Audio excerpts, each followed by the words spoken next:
Is it time for Utah to panic about the state of the Pac-12? We're talking about it on today's Locked On Utes. You are Locked On Utes, your daily podcast on the Utah Utes. Part of the Locked On Podcast Network. Your team every day.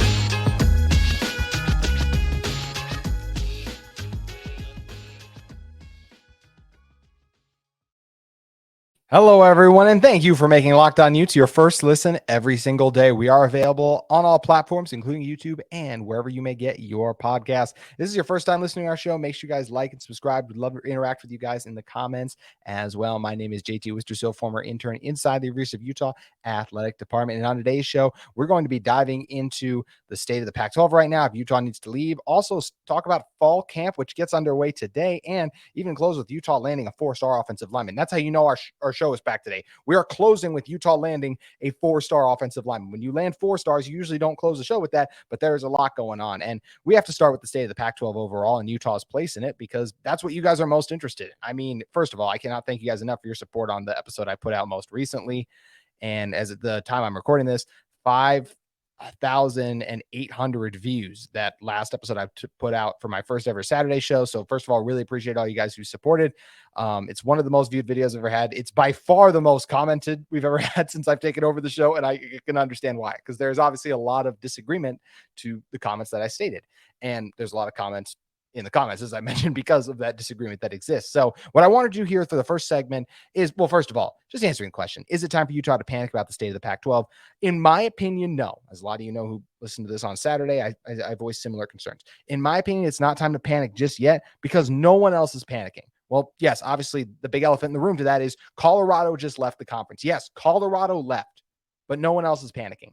If the Pac-12 was truly falling apart, other teams would be leaving right now. We would have heard with Colorado leaving, because let's be honest, the way the rumblings and everything work, I just have a hard time believing like that Arizona State didn't know about this. Maybe they did. This is what makes all of this so complicated. We're not in the rooms. We don't know what's truly going on. But once again, both the Arizona schools are still here. Oregon and Washington are still here. The Pac-12 is not dead right now. There are a lot of you who make very valid arguments. It's dying at the moment. Anytime you lose a school like a Colorado, not that it was a powerhouse in the Pac-12 by any stretch of the means, but anytime you have schools leaving your conference, that's not a good sign. But once again, the Pac-12 is not dead yet. And as I said, I just don't think it's time to panic, because there's still lots of strong teams in the Pac-12. If we're comparing Pac-12 teams versus recent success, the Utah, Oregon, Washington after last year to Big 12 team success, obviously TCU, what they did, but we know how down people are on TCU this coming season in general. The Pac-12 teams, for just like what they are viewed as right now, are not perceived like worse than the Big 12 teams. It's just the Big 12 has a media rights deal done. That is the difference in all of this overall. And once again, as for the reasons I don't want to leave the Pac-12, and like I said, I don't feel like it's time to panic, because no other schools are panicking at the moment. And I know a lot of you make a good point, right? If you stay on the ship too long, you could end up going down with it. You very well could. But if you do stay on this ship, eventually, even when that seems to be sinking, you could just ride the bad waves, basically the bad momentum, and then you end up in a decent position. That is what Utah could still have happen to them. So let's dive into the questions that you guys, and how we're going to do this is I picked the comments that were the most liked, because I figured that's the one you guys agreed with the most, and we're also the most interested in that. So this is the first one, comes from Mr. Jahara 1018. As a Big 12 fan, I legit have a lot of respect for Utah football. The vibe I get from Utah and its fans is that they are very opposed to the move to the Big 12. I don't get it. I can't wrap my head around it. First of all, I am not opposed to a move in the Big 12 in terms of this disrespectful NOMA that has come around. Like, it is perceived as worse to be in the Big 12 than the Pac-12. That's not how I feel about it. Here's how I feel about it. I look at the Big 12 and Pac-12 in terms of football. I'm like, those are not SEC. Just in terms of what they've done football success-wise, that's not SEC, that's not Big 10, but they're in a similar playing field. Now, I will give the Big 12 credit, right? They had a team like an Oklahoma and TCU make the college football playoff. Pac-12 hasn't done that in a couple of years now, right? But we look at like last year, how much success those Pac-12 teams have had.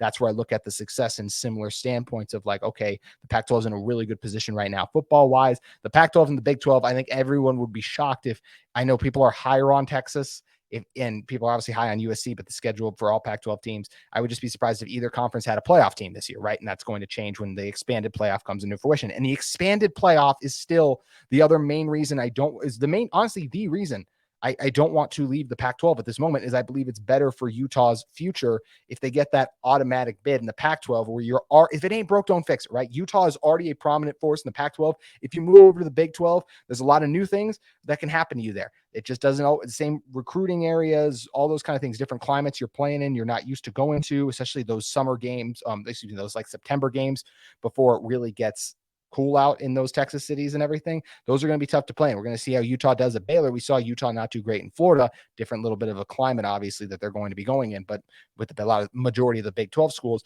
But still, overall, that's why I still just like the easy access of winning the Pac-12, staying prominent. If it ain't broke, don't fix it. Utah, in terms of their on-field success in the Pac-12, is not broken. Therefore, I want them to stay if it's going to be a viable option, which once again, I still think it very much can be. Hence the reason we haven't seen other schools start to panic and look at other options. I know there's a lot of noise about other ACC schools. I looked up and saw some stuff today. Just like the Colorado stuff, I will believe it when I see it. I was wrong on Colorado, but I was also right for months about Colorado, right? Like this isn't me tooting my horn. I'm just saying I said Colorado wasn't going to move a couple months ago. I was right, and then I was wrong. So I'm going to continue to think those other schools aren't going to change until I'm proven wrong, because when we first heard all the original noise about Colorado leaving, took a lot more months till it actually happened. And I think the same thing will happen with some of these ACC schools. If that is what it leads to, or any other Pac-12 schools, it's going to be a long time before anything happens, just like it took for the Colorado situation overall. But once again, it's not a disrespectful thing, anything like that towards the Big 12. I have a lot of respect for Big 12 football. I just think it's best for Utah to stay in the Pac-12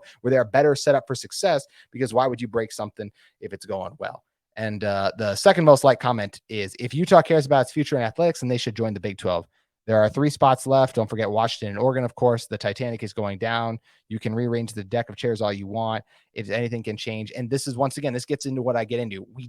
There's been also rumors that multiple teams want to join the Pac-12, right? The Pac-12 is not in a good spot right now, but it is not a dead conference right now. There are still multiple teams in it, multiple teams set up for success, even with a USC and UCLA leaving. I like the futures of Oregon, Washington, Utah, Arizona. Oregon State's trending in the right direction. I think Arizona State, after this season, we'll think about them in the same way. Stanford going to be trending in a better direction as well. So all of these things apply.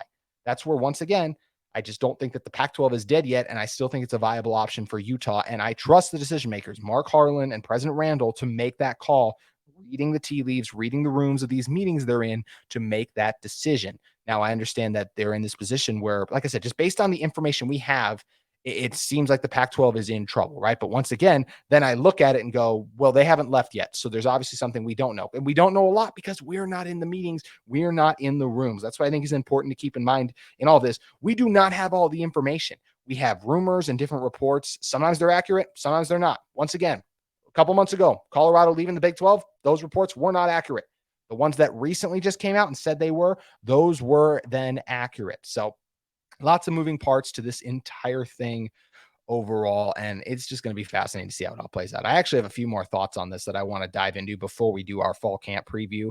It is exciting to me that we are getting closer and closer to talking about the on-the-field product, because that is why we love this sport so much, right? Is the purity of the game of football when it's in between the lines. Purity is a strong word, right? There's lots of other stuff that goes on, I guess. But either way, just the love we have for the game of football in general. And that's getting closer with the arrival of fall camp. We are going to talk about fall camp and a little bit more on Utah and their place in the Pac-12 in one moment. But first, I want to talk to you guys about our friends at eBay Motors. For a championship team, it's all about making sure every player is a perfect fit. It's the same when it comes to your vehicle. Every part needs to fit just right. So the next time you need parts and accessories, head to eBay Motors. With eBay Guaranteed Fit, you can be sure every part you need fits right the first time around. Just add your ride to the My Garage and look for the green check to know the part will fit, or your money back, because just like in sports, confidence is the name of the game when you shop on eBay Motors. And with over 122 million parts to choose from, you'll be back in the game in no time. After all, it's easy to bring home a win when the right parts are guaranteed. So get the right parts, the right fit, and the right prices on ebaymotors.com. Let's ride. eBay Guaranteed Fit, only available to U.S. customers. Eligible items only. Exclusions do apply. So once again, head over to eBay Motors to get a great selection of car parts that you guys need today. Alrighty, coming back into this one. Next thing I do want to talk about is fall camp. But first, I do want to wrap up with these last 2 comments. The first one says, I would jump now. This is what Roger Martinez 8606 says. I would jump now if the big doesn't want Oregon and Washington. Utah might get left behind. 1 bird in the hand is better than 2 in the bush. I am not actually familiar with that phrase. So you guys can clown on me in the comments for I'm sure it means something with just like having something guaranteed versus not, which once again, this is the other part I forgot to bring up earlier. Because I saw some people in the comments saying, are we sure the Big 12 even wants Utah? No, we're not sure. We heard a while ago there were some reports the Big 12 wants the four corner schools, right? That's what we heard. But then we also hear reports that the Big 12 doesn't want Utah. Like there's so much noise and stuff out there. But that's still where, if I'm Utah, I just still think they should wait and try to make it work in the Pac-12 because they're setting themselves up better for future success. And I still don't think the Pac-12 is going to die, as I mentioned. I still think there's prominent teams in here. There's other teams from the Mountain West and other conferences that want to be a part of it. Maybe long-term, losing Colorado will really hurt. Colorado, and like I said, this year would be different because of the arrival of Deion Sanders, but just in terms of what the Colorado brand is not a crushing blow in terms of it can be replaced over time. Because also, once Deion leaves Colorado, what I think is going to happen, they could fall back down into purgatory. It's just the fact of the situation. I hope it doesn't. I want the Buffs to be good. I really do. I wish that rivalry with Utah was a lot better. But the truth of the matter is, I think Utah was 10-2 in games against the Buffalo. So they tried to make that rivalry a thing. Never really happened. And the final comment we should get to here is, once again, someone said the problem with your analysis is you are assuming there is a legit media deal to be had. There is a finite amount of space on national broadcast networks. That space is now gone. I do not believe that is completely true. We have heard multiple reports and rumors that, and once again, this is all we're talking about. Reports and rumors go hand in hand with all of this stuff because no one truly knows what's going on. Everyone who's reported on this at one point or another, I feel like, has pretty much been wrong, except for those that have kind of just waited to react till everything that's happened. But just going back to all the slots are gone. Well, first of all, we've seen new partners pop up in the game, right? We just saw the CW get into it with the ACC. We could see streaming networks get into this. And those late night spots, everything we've heard is that ESPN really likes that Pac-12 after dark still. And it makes sense, right? You get that 7:00 game between Clemson and let's say Florida State, because they should be better this season, right? So Clemson and Florida State. And then after that, if you could roll right into a Utah and an Oregon that gets started at like 8 or 8:30, that's where like the college football psychos love that on the East Coast. And then obviously for people in the Central time zone, Mountain time zone, and then the West Coast, they're going to eat that up. If they're college football fans, they're going to love a matchup between two top 10 to top 15 programs. That's where those games still have values, and networks are still going to want those games. Those are still the rumors we've heard. So there are still spots available. I don't believe that it's something like all of them are gone. Now there are networks, like we haven't heard much about Fox, right? I think Fox and NBC, CBS, I do think they're good, and they're not going, like Utah and the Pac-12 are not going to end up having their games on there, but there are still slots to be had. So I do disagree with that comment there. And we're going to continue to talk media rights stuff because this is what everyone wants to know about, right?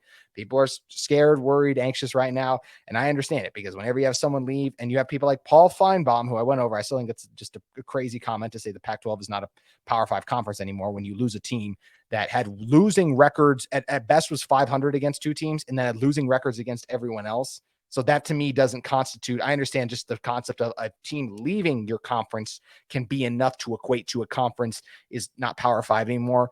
But when you just look at the team that left and like the other, how strong some of the other teams are in there, even with the UCLA and USC leaving, I still think this conference will still be considered a Power 5 conference because all of the teams in it are capable of beating other teams in other Power 5 conferences. So that's why I don't like that statement by Feinbaum. But what else is new? He's always making people mad, right? That's where even Lane Kiffin was like, he made Nick Saban mad. Now he's going to take it out on the SEC again. So either way, it's going to be interesting to continue to talk all things realignment. But one thing, once again, I'm just really excited to be talking about fall camp because that means we're that much closer to football. In fact, by the time this episode drops, took me way too long to mention this, we're a month out from the first Utah football game. That's right. It's July 31st. A month from now is August 31st, which means Utah versus Florida. We're going to have a ton of fun content coming up for that. So make sure you guys like and subscribe, and we'll have all that rolling out. But let's talk about fall camp, right? I don't know about you guys. I got a lot of questions heading into fall camp that I'm excited to hear answered. So I'm going to rattle through my 10 biggest questions I want to have answered in fall camp. But kind of this week, honestly, I think a lot of these can be answered this week because it's not what does the final 5 starting offensive line look like? It's not who are your 3 defensive backs that are going to be out there the first plays or just the ones that are be getting the most snaps. I just want to have updates and hear where kind of the state of things are at the moment. So the very first thing I do want to hear is a Cam Rising health update. And if any other players are nursing injuries. Now, Coach Witt isn't really one to divulge the type, or excuse me, he's not going to divulge the type of injury it is, but I do think what he will do is say, so-and-so isn't practicing right now because of this, like he gave the media with telling them that Nate Ritchie wasn't practicing. So I do think we could get stuff like that potentially, but I just want to hear how Cam's going. I'm not sure if Cam will be available to speak to with the media, but I do think Coach Witt will, that's not even an if, like, but Coach Witt will obviously this week be asked about Cam's health, and I'm curious to see the answer he gives. I assume it will be the typical, like, oh, he's on the right timeline, he's making progress, but I'm curious to see like what he's done in practice. We've seen videos of him throwing, we've seen videos of him jumping off a diving board. So I expect him to still be throwing in practice a little bit, but I just want to hear that from Coach Witt. What's Cam doing? How's his health? What's the progress look like a week and a half since we heard from you at Pac-12 Media Day? Moving on to the next one, I do want to know how the offensive line is looking overall. Once again, we're not going to get the starting offensive line, but I just want to know how it's looking.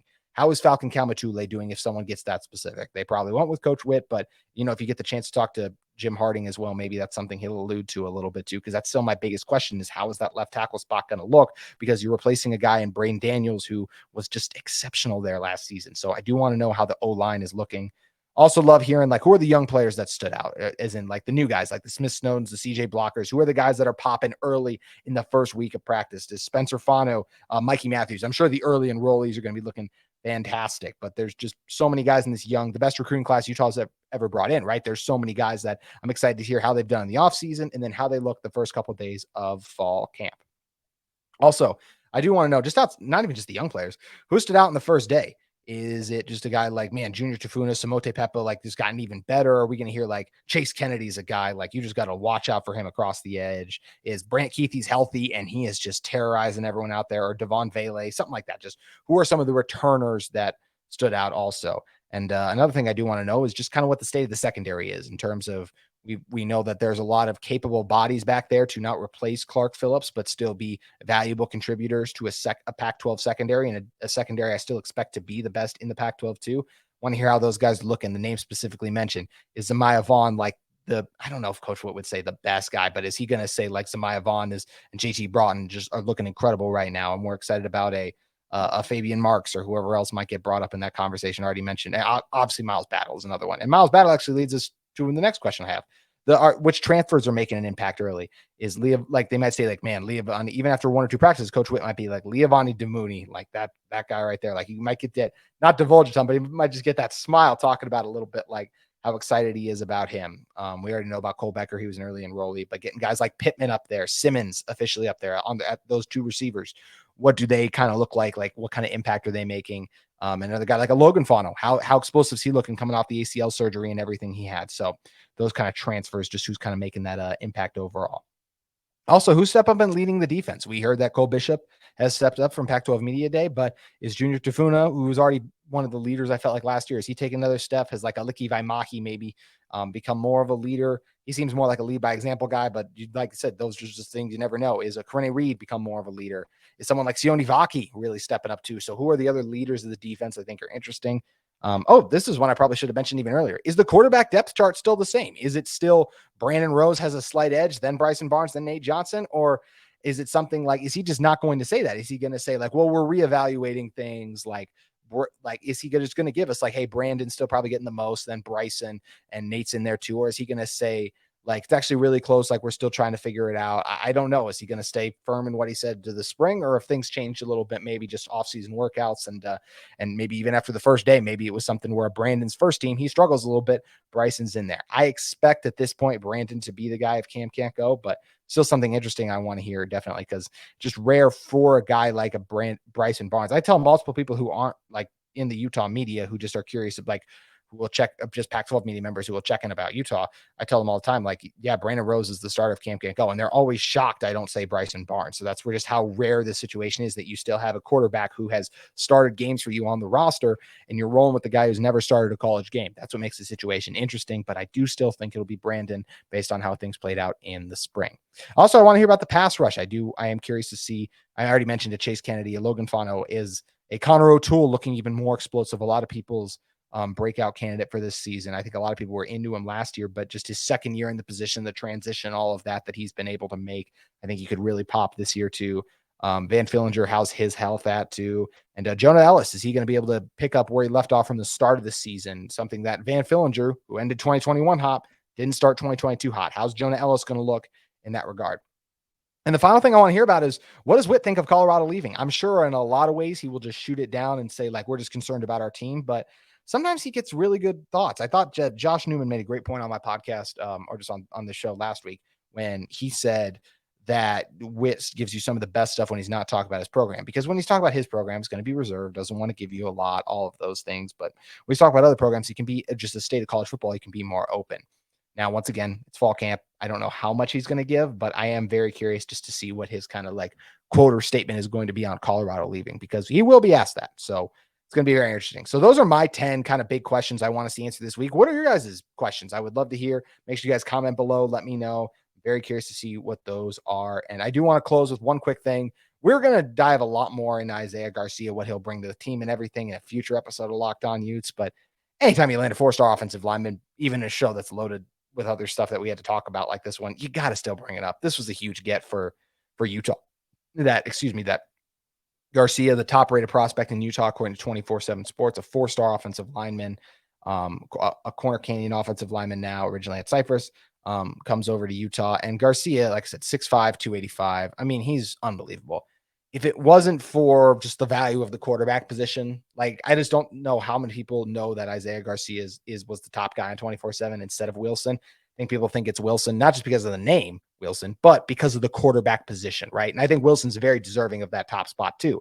But Garcia is tremendous. I mean, he's a guy who had an offer from Alabama. I mean, Alabama, Oregon, just the top programs in the country wanted this guy, and he chose Utah. And that's just tremendous.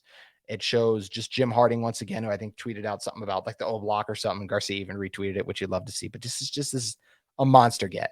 If you are a fan of Utah high school football, or just in the future Utah football, which you obviously are if you're listening to this podcast, Spencer Fano, Isaiah Garcia were arguably the two best tackles in the state last year, and Isaac Wilson was arguably the best quarterback in Utah last year too. All three of those guys are up at Utah, and all three of them will be playing together for at least 2 seasons, unless Fano is just so remarkable. He's a 3-year guy. He's a 2-year guy in college before he's off to the NFL, which is possible. He's got the tools and the traits to potentially do that. But that's just such an exciting thing for this Utah football program. And once again, just speaks to the evolution of it as well. You're able to land 4-star recruits that are wanted by his top 3 was Oregon, Stanford. Back in the day, even then, Utah wasn't beating out Stanford, right? And we know how the Cardinal have recruited in the past. But I mentioned the Alabama, just so many potent and just impressive programs. And Utah was able to beat them out. And I think that's a huge get for Utah. This is an outstanding offensive lineman. We're going to break down his game a little bit more in the week, but it's just a great day to be at Ute when you can land a guy like this, even in all the craziness and unsureness that is conference realignment, to get fall camp starting. And to know that Isaiah Garcia is going to be coming up to the hill and joining the Utah football program. Pretty fantastic, if you ask me. So that's going to do it for today's edition of Locked On Utes. We'll be reacting to everything that comes out from fall camp on tomorrow's episode. How did it go? Just other stuff that we're looking to see. And of course, we're not done talking conference realignment, because I know a lot of you are still trying to figure out and very curious about what Utah is going to do, because I'm curious as well. And there's a lot to discuss in that too. If you guys do want more conference realignment, make sure you guys head over and check out the Locked On Pac-12 podcast. Spencer McLaughlin does a great job. If you're curious what the other Locked On hosts are kind of thinking too, just about this whole situation, we got tons of content for you here at the Locked On Network. But of course, we always appreciate you making Locked On Utes your first listen every single day. And really quick, thank you guys again for making Saturday's episode a huge success. It was the first Saturday episode I'd done, and I know it wasn't because of it was put out on a Saturday. It was because of how timely the topic was of Colorado and them leaving and everything. But I still just greatly appreciate you guys' support so much on this show as I enter my second year covering this Utah football program with the Locked On Network. I'm really excited to do it, and can't thank you guys again enough for your support. So that's going to do it for today's episode, but we'll see you tomorrow. Have a great Monday.